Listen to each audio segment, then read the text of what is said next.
Halo semuanya, selamat malam. Namo Sangyang Adi Budaya, Namo Buddhaya. Kembali bersama Suyeni malam ini di acara Life and Nature atau Lamar bersama CD Channel. Yang dimana setiap Jumat minggu pertama dan ketiga kita selalu tampil dengan bukan hanya acara yang syarat dengan informasi yang kekinian, tapi juga banyak syarat dengan Dharma. So, teman-teman jangan lupa subscribe, bunyikan loncengnya ya. Nah, acara Life and Nature ini juga sangat mendukung yang namanya CD Counseling. Jadi teman-teman yang ingin konsultasi, terutama masalah hukum, ekonomi, ataupun kesehatan dan keluarga, silakan hubungi CD Counseling. Ya, nanti kita akan tampilkan kontaknya di akhir acara kita. Oke, teman-teman. Malam ini kita kedatangan narasumber yang luar biasa.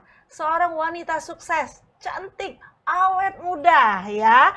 Beliau adalah founder dan COO dari PT Puteratel ya.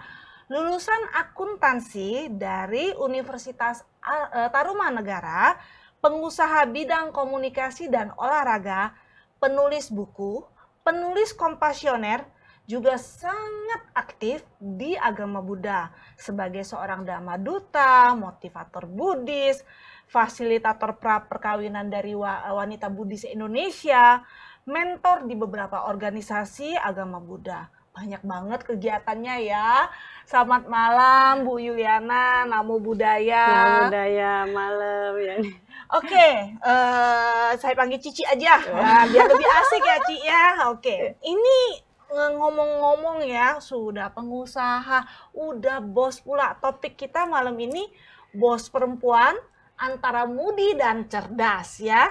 Ini sudah jadi bos, aktif banget, sibuk banget, masih sempat nulis buku lagi ya. Nih teman-teman ya, bukunya bagus banget ya. Teman, ini bisa dapat di mana aja Ci? Ini kalau mau buku ini Ci? Ini tidak diperjualbelikan, saya berbagi aja. Teman-teman berbagi aja.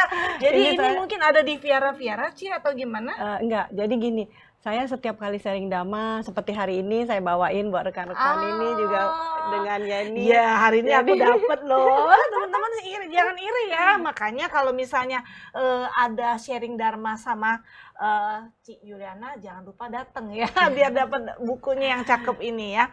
Oke Ci, jadi kegiatannya sebagai seorang wanita yang aktif banget, sempet-sempetnya bahkan bikin buku seperti ini, boleh sharing sedikit Ci, kegiatannya Ci? Saya kegiatan setiap hari ya masih ngantor ya, masih ngantor, terus udah gitu, nah ada waktu saya kondisikan ya, bukan dalam arti waktu luang, jadi saya memang kondisikan untuk berbagi di sini sebagai seorang Dhamma Duta. Kenapa saya, ini karena saya happy ya, merasa wah kalau misalnya saya berbagi itu bahagia gitu. Nah ini beda ya. Jadi ketika kita mendapat itu kita senang. Tapi ketika kita berbagi itu kita bahagia. Nah disinilah kenapa saya akhirnya bisa buku ini. Awalnya adalah saya menulis di Instagram. Di Instagram namanya sharing_dhamma. Waktu itu saya nggak nulis nama saya, siapa diri saya gitu. Setelah saya nggak tulis, itu selama 9 bulan saya dipanggil Bante gini-gini, gimana gitu.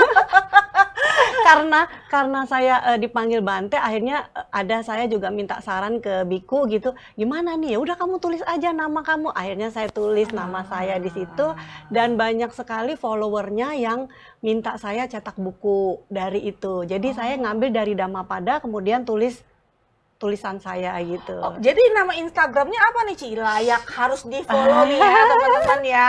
Sharing_Dhamma. Nah sekarang sih udah 35.000 follower. Wow. Dan bisa endorse loh teman-teman. Nah ini ya, saya karena ya bukan sifatnya mencari uang atau apa, saya hanya ingin berbagi, dan dari banyak sekali ya, dari India, Amerika, Australia, itu followernya banyak sekali. Jadi mereka juga setiap hari happy. Nah yang saya bingung, mereka itu kayak pagi-pagi ya, saya udah post ya, itu bisa yang like itu 100 gitu. Wah, Kayak nungguin saya ya, gitu. keren ya. Di saat memang postingnya dengan niat yang tulus dan memang di waktu yang pas, pasti likes-nya pasti banyak itu. Benar, Cici. saya merasa energi kebahagiaan, energi juga untuk happy gitu ya. Jadi kasih ke mereka gitu. Jadi yang baca itu merasa energi ini dapet gitu. Itu tujuannya sih. Nah, tapi Ci, hari ini kan kita mau ngebahas justru bukan tentang sharing dharma nih. Justru mau ngulik-ngulik. Kan kita sering dengar kata juga beberapa orang yang memang seorang pengusaha juga bahwa kita harus punya kondisi yang mapan yang sehingga kita tidak ada terbebankan ketika kita berbuat baik, kebajikan atau sharing apapun itu ya Ci ya. Nah, ini jujur aja hari ini kita mau bahas tentang bos perempuan nih ya Ci ya. Jelas-jelas kan Cici kan bos kan. Nah, ini pro kontranya banyak Ci kalau soal bos perempuan ya. Salah satunya yang paling sering didengar adalah seorang leader perempuan itu biasanya perfeksionis. Tapi di satu sisi dia juga mentoring yang bahkan mereka anggap mentoring yang menyenangkan. Kenapa? Karena kalau perempuan tuh kan ada sisi keibuan ya. Nah, gimana pendapat Ibu tentang hal ini? Terima kasih nih untuk pertanyaannya yang luar biasa tentunya ya. Kalau menurut saya perfeksionis itu tergantung dari sudut pandang mana ya. Jadi kalau misalnya kita merasa staff itu perlu ya untuk melakukan dia supaya kerjaannya perfect gitu kan. Jadi kita kan mengarahkan dia gitu. Nah, di sini kita juga mendapatkan suatu hal baru ya, di mana misalnya kita perfect itu mengarahkan dia yang tadinya nih ada satu contoh nih baru minggu kemarin ya, saya kebetulan itu berkunjung ke gudang. Nah, di sana tuh berantakan. Sekalinya saya bilang gitu, tapi ya dalam arti kita baik-baik ya ngomongnya untuk supaya kemajuan dia gitu. Ketika saya ngomong gini, sini saya mau ngomong, gimana kalau gudang kamu ini lebih rapi ya? Kamu juga lebih enak. Saya kasih waktu kamu 1 minggu dari sekarang rapi gitu. Ternyata enggak sampai 3 hari itu rapinya luar biasa. Dan balik ke saya di foto, bilang ke saya gini, Bu, ini udah rapi banget dan ini terima kasih sudah menjadi mentoring buat kita gitu. Akhirnya apa? Nah, ini yang penting sekali ya. Ketika kita udah tahu ya kerjaan dia bagus, staffnya gitu, kita boleh kasih dia sesuatu yang menjadi perhatian buat dia dan juga dia akan lebih happy lagi ya. Walaupun apapun ya, meskipun maksudnya itu hadiah-hadiah kecil kali ya Cici ya. Saya sering banget ya, mungkin bagi yang mendengar juga tahu ya, maksudnya di staff itu kenapa, nah ini ada satu kenapa kita perfect itu dan mentoring itu bukan berarti kita benar-benar membuat dia itu terpojok, malah kita membuat dia tuh lebih maju lagi gitu. Jadi teman-teman kuncinya adalah bagaimana kita bisa menjadi seorang mentoring yang mendorong seseorang itu menjadi perfect bukan karena dipojokkan tapi karena memang itu dibutuhkan dalam pekerjaan dia dan dalam hidup dia ya Ci ya. Saya dulu pernah sih Ci, waktu saya masih kerja saya juga punya atasan yang sangat perfeksionis. Tapi itu ternyata bagus loh. Ketika kita punya mentor yang perfeksionis itu kayak memacu kita, jadi membuat kita tuh bekerja tuh lebih hati-hati dan kayak lebih mendorong kita tuh jadi melakukan sesuatu tuh kayak memberikan yang terbaik gitu ya Ci ya. Benar sekali. Malah yang tadinya staff yang ada yang agak ceroboh karena kita kasih kayak gitu masukan, dia bisa berubah ke arah yang baik dan menunjukkan perfect dia gitu loh. Kan setiap orang tentu punya kelemahan dan kelebihan masing-masing. Nah, dimana ketika kita memberikan saran kepada staff yang bisa menunjukkan bahwa ada kelebihannya, nah itu bagus jadinya. Jadi di sini Cici mungkin lebih menggarisbawahi perfeksionis bukan yang perfect kayak gimana, tapi perfect sebagai bagian dari peduli ya Ci ya. Oke. Nah, tapi Ci di satu sisi kalau perempuan itu kan ya, kita tahu ya dalam diri kita itu hormon yang melanting sana sini ya Ci. Apalagi kayak aku ya yang lagi hormonnya lagi jumpalitan gitu ya, dimana memang wanita itu sangat terkenal seorang apalagi bos perempuan yang moody ya, yang kena kalau masalah hormon lah atau pas lagi PMS lah, jadi lebih sensi, lebih gampang baperan, tapi ada kadang-kadang juga jadi gampang kasihan sama orang, dan itu kan mempengaruhi ya Ci ya ketika pada saat Cici memimpin sesuatu. Jadi kayak ketika dalam membuat keputusan, terus kayak mendesain sesuatu, jadi kayak apa ya, kayak dianggap kayak nggak netral gitu loh, kayak kurang kurang tegas atau gimana. Itu gimana cara Cici menghadapi masalah itu?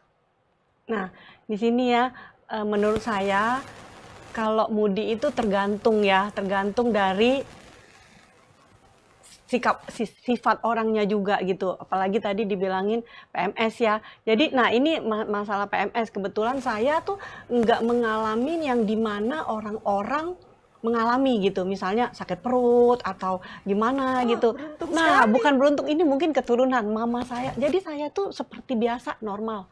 Orang normal, nggak ada, aduh kayaknya gimana gitu. Tetap kantor seperti biasa, nggak ada rasa apa-apa gitu. Nah ini yang saya bilang itu kan tergantung masing-masing.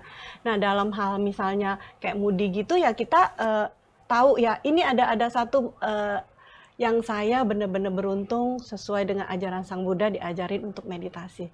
Nah itu bisa, saya setiap pagi meditasi 1 jam, malam 1 jam. Wow, Nah itu yang membuat itu mah nggak gampang. Pagi malam 1 jam. Wow, kita 5 menit aja kadang-kadang lupa. benar sekali, itu harus. Jadi gini, sebelum tidur ya kita usahakan untuk bisa tenang agar ya tidurnya juga nyenyak, tidak mimpi buruk, dan ya pastinya akan lebih sehat ya gitu. Nah, bangun pagi sebelum aktivitas kita kondisikan untuk meditasi supaya apa? Kita lebih tenang, dan juga misalnya kita ada punya altar yang mengambil sila gitu kan, tujuannya gitu, maksudnya jadi kita juga bisa mengontrol diri gitu. Nah saya yang ada pengalaman nih ya, ketika kita mau marah itu kita udah tahu nih, kita udah tahu oh ini ada marah nih di sini nih, kita diam aja, kan ajaran Sang Buddha muncul berangsung lenyap. Nah di situ ketika kita diam itu marahnya akan hilang. Kuncinya teman-teman kalau lagi marah diam ya. Kalau perempuan biasanya marah merepet. Ini kalau Cici hebat, kalau marah diam ya. Tapi kalau ditanya pernah nggak marah ya pernah, namanya juga masih manusia ya kan, putu jana ya pernah. Nah tapi cara mengatasinya itu kita nggak terlalu berlebihan. Mungkin maksudnya dengan kata-kata yang tidak terlalu membuat stafnya tersinggung atau apa gitu. Nah, tapi di satu sisi Ci, dengan yang ya tadi balik lagi ya. Oke, Cici bilang tadi karena dengan meditasi, makanya seseorang tuh bisa membuat sebuah keputusan yang lebih terkendali ya Ci ya, yang lebih logis karena manfaat dari meditasi itu sangat baik ya. Karena meditasi itu bagian dari pengendalian diri ya Ci ya. Tapi ada satu sisi juga kadang-kadang perempuan itu juga bisa gampang kasihan loh Ci sama orang. Itu Cici ngerasain itu atau juga terkendali Ci? Ya ngerasain itu. Makanya di satu sisi ya, misalnya kita merasa kasihan gitu ya, kita boleh kan maksudnya berbuat kebajikan gitu kan. Bukan dalam arti kasihan ini kita benar-benar membuat kita itu jatuh ya. Jadi ya kita juga bisa dengan berpikir positif dan juga kita bisa melakukan tindakan yang baik gitu untuk apa sih langkah yang harus saya lakukan jika saya lakuin ini bener nggak sih tindakan saya gitu. Itu sih yang lebih arahnya ke sana. Oke, jadi teman-teman kalau kamu sebagai seorang leader wanita jangan lupa meditasi ya, itu jawabannya ya. Nah ini ada satu sisi juga seorang wanita ya Ci ya, yang memang terlahir katanya sebagai seorang yang multitasking ya, sampai katanya otak wanita misalnya otak pria skalanya 10.000, yang wanita bisa jutaan gitu ya, tang ting tong katanya ya. Terus wanita diciptakan katanya bisa gendong anak, tangannya bisa sambil masak, kakinya bisa sambil ngapain gitu. Multitasking ya. Jadi di balik itu seorang wanita itu juga punya kemampuan yang multitasking, sehingga dia kayak punya kemampuan yang mumpuni misalnya terhadap stafnya. Kadang-kadang dia bisa berharap untuk mengarahkan sebuah pekerjaan untuk mencapai target, bahkan di luar ekspektasi. Mungkin yang tadinya harusnya target biasanya dicapai angka 1, ini mintanya angka 4 atau 3 gitu loh, Ci. Nah ini skill yang seperti ini katanya cuma ada di bos perempuan. Apa benar, Ci? Dan kalau benar, terus Cici gimana menyikapinya?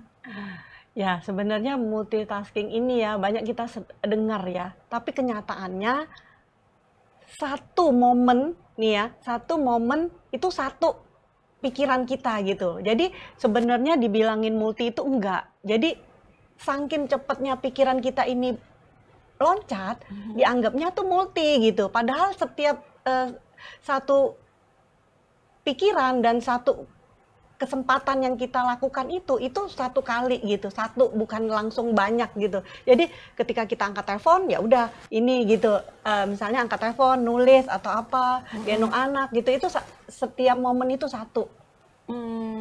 Karena begitu cepatnya pikiran kita ini dianggapnya semua gitu, jadi ini tapi itu image orang aja, padahal sebenarnya kita kerjain satu persatu selesai. Satu. Oh, jadi hanya mengandalkan kuantitas ya, Ci ya? Jadi kecepatan, Mbak. Nah, iya, kecepatan. Nah, dari sini kalau misalnya tergantung orangnya juga ya. Kalau saya kebetulan tipenya yang cepat gitu, dalam arti cekatan. Misalnya bisa ntar ngurusin anak, habis itu langsung kerja lagi, langsung itu. Nah, ini pengaruh juga karena balik lagi meditasi. Itu pengaruh banget, karena kita meditasi itu adalah melatih konsentrasi. Melatih untuk supaya kita itu bisa menyikapi dan mengkondisikan hidup saat ini.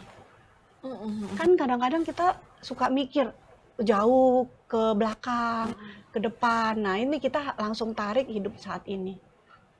Oh, jadi kesimpulannya teman-teman, dengan meditasi kita bahkan bisa juga membuat sebuah pekerjaan itu tuh kayak apa ya, selesai satu demi satu dengan kecepatan yang tinggi, ya Ci ya. Ya, benar. Karena kita fokus, karena kita konsen, jadi kita gampang memetakan apa yang harus dikerjain duluan, itu kan Ci? Benar-benar. Jadi fokus pada apa yang penting duluan yang dikerjakan. Itu yang membuat kayak wanita itu seperti, wah ini multitasking nih, nggak seperti laki-laki gitu kan. Ya, tadi ada pertanyaan yang katanya bisa mumpunin gitu ya. Nah, menurut saya sih ada benarnya, karena kita sebagai wanita ya itu perhatian dan ininya tentu beda ya dengan laki-laki ya. Jadi wanita itu memang diciptakan untuk lebih ke perhatian. Seperti saya cerita sedikit balik ke pandemi ya. Waktu pandemi itu kan banyak sekali staf kita yang juga kena, dan bukan hanya staf aja, anggota keluarga staf yang kena. Nah, di sini kami sangat ini ya, dalam arti saya mengusulkan untuk kita kasih vitamin, kasih obat gitu, bukan hanya staf aja, tapi keluarga staf yang benar-benar membutuhkan. Nah, di sini staf merasa, wah terbantu banget, bapaknya yang bahkan tadinya mau masuk rumah sakit nggak bisa masuk karena penuh gitu kan, beli obat nggak ada yang jual gitu. Nah, kita yang mensupport untuk kirim ke rumah, semua yang sakit kirim. Begitu bapaknya sembuh, langsung berasa, wah ini terbantu sekali, berkat sekali gitu. Dan bukan hanya karyawan aja ya, bukan hanya staf aja, juga teman-teman yang lain yang memang butuh, yang telepon sakit ya kita kirim. Oh, oke. Jadi Cici melakukan pendekatan dengan secara perhatian dan lebih ke personal juga kadang-kadang. Sehingga ketika Cici memberikan target mereka, meskipun kadang-kadang itu harus mereka lebih kerja keras, mereka mau Ci jadinya. Nah, ini ya, kita mengarahkan. Ketika kita mengarahkan mereka, karena mereka melihat kepedulian kita, mereka itu otomatis sendiri gitu. Jadi memang ada target dan mereka ya bisa gitu melampauin itu. Karena kan ketika orang didorong itu kan kayak gini loh, ini ada ini nih batas nih. Tapi kalau misalnya nggak ada yang dorong kan ya segini-gini aja. Tapi ketika ada dorong baru dobrak gitu. Oh, oke teman-teman. Jadi ya gimana kita harus berpikir untuk membuat seseorang itu mau mengerjakan targetnya segala macam, itu bagaimana caranya dia yang punya kayak kita bisa membuat dia yang punya keinginan itu sendiri ya Ci ya. Oke.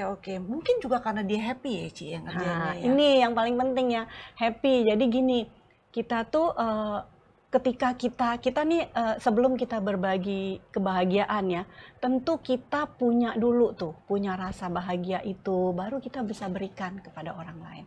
Kalau kita nggak punya gimana? Nah, inilah ketika kita di sana kita sebagai satu keluarga ya, kita kalau meeting ngomong begitu, satu tim sepak bola gitu. Jadi semuanya itu berperan gitu, baik office boy atau apa gitu. Jadi kita tidak pilih kasih, semua kita satu tim dan satu keluarga untuk sama-sama maju. Oke, itu kuncinya loh teman-teman ya. Jadi apapun yang terjadi harus menganggap mereka itu sebagai keluarga, satu tim. Jadi kayak satu kesinambungan ya Ci ya. Jadi ya nggak ada satu ya jomplang gitu ya Ci ya. Tapi memang benar sih, bukan nganggep ya, memang udah seperti keluarga. Karena apa? Mereka 27 tahun, ada yang kerja 25. Pokoknya yang masuk tuh nggak berhenti lagi. Sopir yang anak saya aja dari kecil sampai sekarang ya, sekarang di bagian gudang. Yang darinya office boy, yang darinya ini langsung naik ke bagian. Wow ya, ada buka lowongan nggak Ci? Siapa di sini mau kerja jadi kerja sama Ci Lena? Oke. Ya, oke Ci. Ini juga tips buat para wanita menjadi seorang leader yang seimbang sesuai dengan ajaran Dharma, Ci. Nah, ini dia pertanyaan yang sangat penting ya menurut saya ya. Karena ya kalau yang tadi pertanyaan tadi ya mungkin dari sisi pribadi masing-masing. Tapi kalau yang ini dalam ajaran Sang Buddha itu ada 10 ya, 10 dasar Raja Dhamma. Nah, di sini inilah yang 10 ini yang harus dimiliki sebagai seorang pemimpin. Oke. Ya, mungkin saya nggak semua, cuman saya mengkondisikan ya, kondisikan ya. Yang pertama adalah dana. Dana itu kita bisa berbagi ya, berbagi kepada staf yang lain. Nah, misalnya nih, kita nih, kadang saya berbagi itu bukan dari uang perusahaan, tapi dari uang saya sendiri, gitu. Saya seneng nih, saya happy nih, lagi happy. Misalnya kemarin tuh kayak saya dapat undian mobil loh. Wah, undian mobil. Iya beneran. Saya berbagi langsung, saya beli gitu, beli apa, misalnya beli McDonald atau beli apa gitu. Ini jadi promosi nih. Ya, jadi saya berbagi di situ. Jadi ketika saya dapat ya saya berbagi gitu. Itu yang penting ya, yang pertama. Yang kedua adalah sila. Sila itu kemoralan. Kemoralan itu dalam agama Buddha ada 5 ya. Mungkin mau dibahas atau enggak nih? Boleh. Boleh ya. Bahas yang aja. pertama dalam kemoralan itu menghindari pembunuhan makhluk hidup. Yang kedua menghindari pencurian. Yang ketiga menghindari perbuatan asusila. Yang keempat menghindari ucapan yang tidak benar. Yang kelima adalah menghindari minuman yang memabukkan. Nah, di sini dalam ajaran Sang Buddha sedapat mungkin kita menjalankan 5 sila ini ya untuk menjadi seorang pemimpin yang baik. Yang ketiga adalah rela berkorban. Nah, itu penting banget seorang leader ya Ci ya. Ya, dalam arti di sini walaupun kita sebagai pimpinan ya, kita juga mau tahu, oh ya apa sih yang bisa saya bantu gitu. Jadi nggak semua yang mereka lakukan itu menjadi tanggung jawab mereka, nggak juga. Jadi kita bisa bantu juga gitu, rela berkorbannya. Yang keempat adalah jujur dan tulus. Nah, ini penting banget. Semua pekerjaan ataupun apapun itu harus jujur dan juga tulus ya. Ketika kita jujur dan tulus dimanapun ini ya, dimanapun sebagai pemimpin. Nah, kita kalau misalnya benar kita bilang benar. Kalau salah kita bilang salah. Nah, tentu aja ketika yang salah kita bisa mengatakan dalam hal segi positif yang membuat dia lebih bisa berkembang lagi gitu ya, tidak memojokkan dia dalam arti gini. Tapi Ci, ini sembari kita ini ya, saya tanya ya Ci ya, kadang-kadang kan yang namanya benar salah itu, kadang-kadang bahkan ada satu hukum, bos selalu benar. Nah itu apa maksudnya tuh? Apa ada perbedaan Ci? Maksud tuh seorang bos yang memang benar-benar dia punya harga diri, pride yang tinggi, yang menyatakan dirinya selalu benar. Tapi mungkin ada bos yang juga bisa mengakui bahwa oh iya dia juga salah. itu gimana menurut Cici? Ya, pertanyaan bagus sekali ya. Kita ini kan manusia biasa gitu. Tentu kan dalam arti kita memimpin itu bukan berarti kita yang paling benar gitu. Kadang kan kita diskusi atau meeting bersama pasti ada kan masukan dari yang lain. Oh begini. Nah, ketika kita tahu bahwa oh ya pendapat saya ini nggak benar loh gitu. Nah kita ngomong oh ya benar pendapat kamu benar, saya terima gitu. Oh, Jadi yang terpenting itu demi kemajuan perusahaan loh, bukan kepentingan pribadi. Oh oke. Berarti ini Cici tidak menganut bos adalah yang paling benar. Berarti memang benar ya, seorang bos atau mau laki mau perempuan sih ini ya sih ya Ci ya kayaknya ya.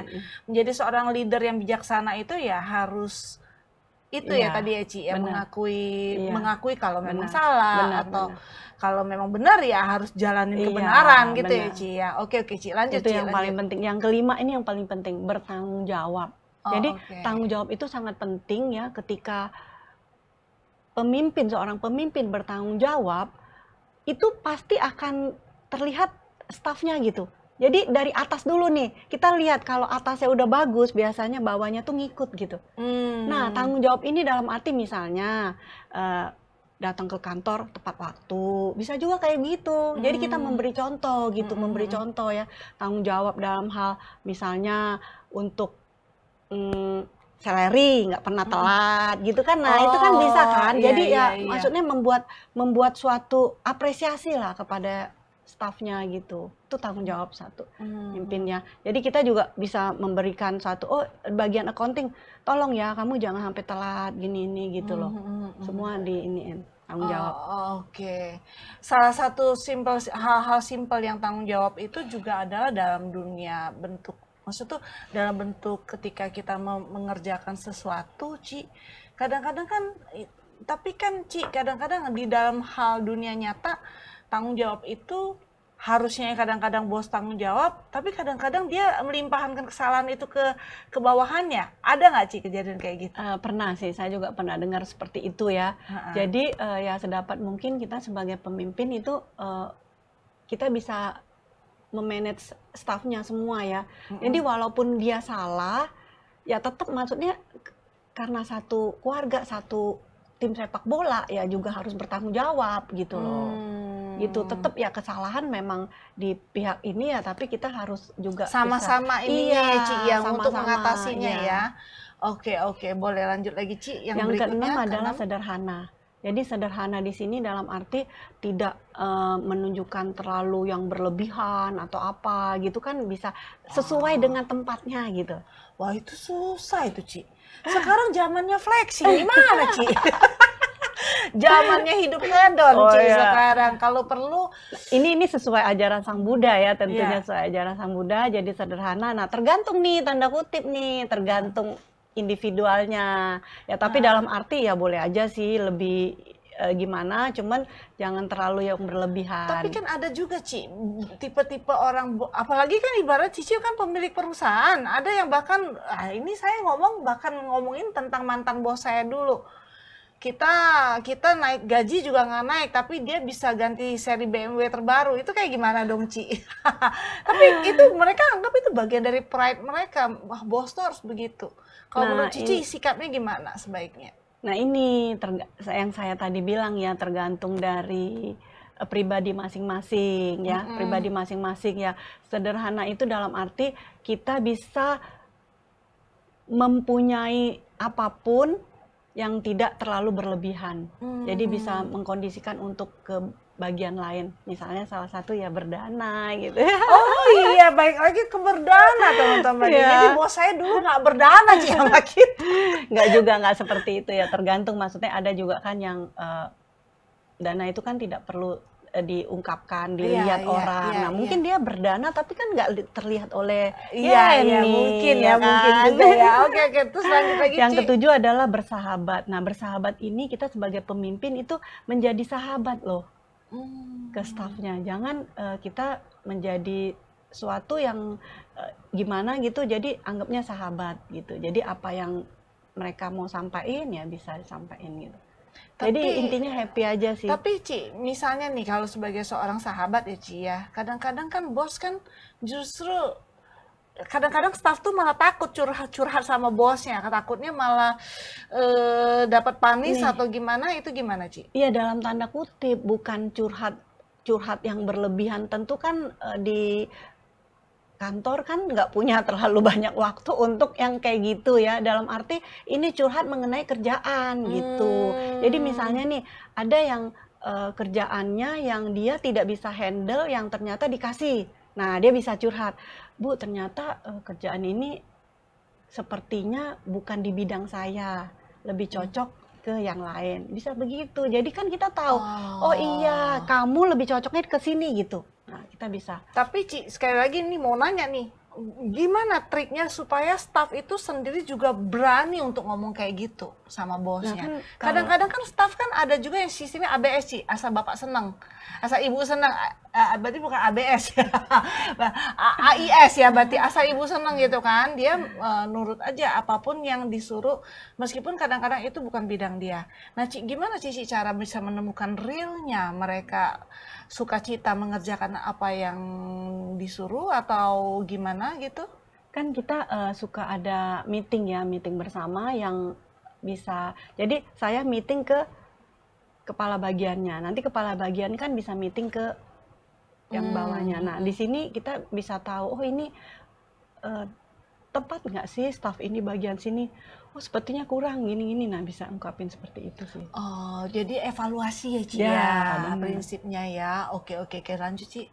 Nah, yang kedelapan adalah anti kekerasan. Dalam arti di sini ketika stafnya punya misalnya bermasalah atau apa ya, kita tidak bisa mengambil tindakan yang kekerasan. Dalam arti ya kita ngomong baik-baik atau apa gitu ya. Oh, ya, Gitu ya. Yang ke-9 ini sangat penting ini. Apa tuh, Ci? Adalah kanti, dalam bahasa Palinya itu kesabar. Nah, sabar. Kesabaran ini harus dimiliki oleh seorang pemimpin ketika misalnya nih kan ada banyak staf yang kurang baik atau kurang maksimal kerjanya. Nah, ini juga bisa kita memberikan arahan dengan sabar ya. Kalau misalnya belum mencapai ya kita kasih ini lagi gitu, arahan gitu. Ya, yang ke-10 adalah mencintai kebenaran.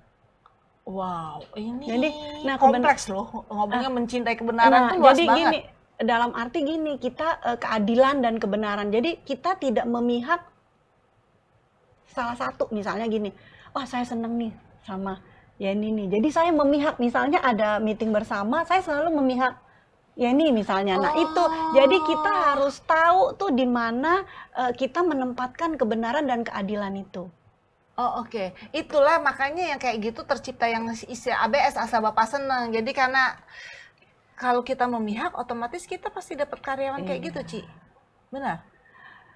Ya, kalau menurut saya pribadi sih, untuk yang ke-10 ini dalam ajaran Sang Buddha ini sangat bagus sekali ya. Jadi kita itu berani mengatakan kebenaran itu tidak dalam tanda kutip, oh ya karena saya senang sama Yeni, saya ini gitu. Jadi kita benar-benar tahu kualitasnya, bagusnya kerjanya gitu. Nah, itu yang membuat kita itu bersikap adil ya. Jadi ketika kerjanya bagus ya kita apresiasi, beri hadiah gitu. Tapi yang lain ngiri nggak nanti nggak dikasih hadiah. Mereka harus tahu bahwa ya ini bener loh, bagus gitu loh. Oke, jadi dan itu diperlakukan untuk semua staff dan karyawan sehingga mereka merasakan efek yang sama ya, Ci ya. Oke, menarik banget. Teman-teman, ini 10 apa tadi, Ci? 10 dasar Raja Dhamma. 10 dasar Raja Dharma ini benar-benar penting banget untuk menjadi seorang leader ya, seorang pemimpin yang teman-teman mungkin harus dipelajari dan bukan cuma hanya dipraktekkan tapi lebih tepatnya tuh diaplikasikan dalam setiap, bukan cuma hanya di perusahaan kali, dalam kehidupan kita juga kali ya, Ci ya. Kehidupan. Di rumah tangga, keluarga, semuanya bisa dipraktekkan. Nah, tentunya dipraktekkan dengan bahagia, dengan happy ya. Kalau prakteknya nggak bahagia ya jadi kayak masak lah, misalnya ibu rumah tangga nih masak. Kalau masaknya dengan senang hati, dengan happy, masaknya jadi enak nggak? Oh iya dong, Ci. Wah, ya kan kalau nggak misalnya gini, gue tambahin garam apa, jadi asin nggak? Dia suka manis, tambahin banyak gula gitu. Gitu ya. Kalau tentunya semua dalam bukan hanya masakan aja, dalam segala hal kalau kita melakukannya dengan bahagia, tentu hasilnya itu lebih maksimal dan yang menerimanya juga merasakan gitu ya, makanan. Wah, masakannya bener-bener enak loh karena ya dengan cinta kasih, dengan kebahagiaan. Gitu. Oke, teman-teman ya. Jadi harus melakukannya tuh dengan happy. Iya. Tapi untuk bisa ketika menjalankan untuk bisa ada satu titik kesadaran, Ci, kita melakukannya dengan bahagia. Balik lagi dengan latihan ya, Ci, ya, meditasi lagi. Benar, benar sekali. Itu melatih meditasi itu kan melatih kesadaran. Karena kan kita ini pikiran kita ini kayak monyet gitu. Loncat sini, loncat situ enggak. Monkey. Jadi itulah gunanya untuk kita melatih kesadaran. Jadi kita langsung balik hidup di saat ini. Jadi misalnya kita merasa sedih nih, pastikan dalam kehidupan ini ada sedih, ada senang. Itu terus saja pikiran ini. Ketika kita merasa sedih, cepat kita tarik kembali. Oh, saat ini saya sedang apa? Gitu. Kembali lagi. Oke. Nah, Ci, sebelum kita tutup nih acaranya nih, kasih tips ke para wanita untuk supaya nggak takut jadi bos perempuan, Ci. Ya, saya berbagi tips ya untuk para wanita, termasuk Yani gitu ya. Yang kita ini semua sama ya, laki-laki perempuan tuh sama. Jadi saya juga sebagai pendiri perusahaan saya ini juga merasa bahwa seorang wanita itu sanggup loh, mampu loh. Gitu. Jadi kita memberi apresiasi dulu nih kepada diri kita. Oh, kita itu bisa loh, mampu loh, bukan hanya pria aja gitu. Jadi disinilah kita merasa bahwa setelah kita mempunyai suatu pemikiran bahwa kita itu mampu, nah itu membuat kita itu bisa melangkah untuk maju. Jadi begitu satu langkah maju aja kita udah, wah ini udah bisa gitu loh. Jadi untuk melangkah itu yang kadang orang nggak berani. Iya, bikin perubahan itu orang paling males lah, Ci. Pasti ya. Pastinya. Oke ya, bener-bener makasih banget Cici atas waktunya. Bener-bener hari ini kita dapat pencerahan yang luar biasa ya, supaya untuk bisa menjadi seorang pemimpin perempuan kita jangan takut ya. Yang penting kita tadi jalanin tipsnya, tadi ada 10 dasar Raja Dharma. Dasar Raja Dharma. Terus kita juga harus punya keberanian untuk melakukan perubahan. Jadi jangan terlalu sering judgement sama mindset kita sendiri bahwa yang layak jadi bos itu adalah laki-laki. Kita perempuan juga bisa, ya Ci ya, benar ya? Benar. Oke teman-teman ya, sembari aku juga jelasin tentang CD Counseling ya teman-teman ya. Jadi acara Life and Mature ini benar-benar mensupport kamu, terutama yang lagi nonton nih saat ini, lagi butuh konsultasi tentang masalah ekonomi.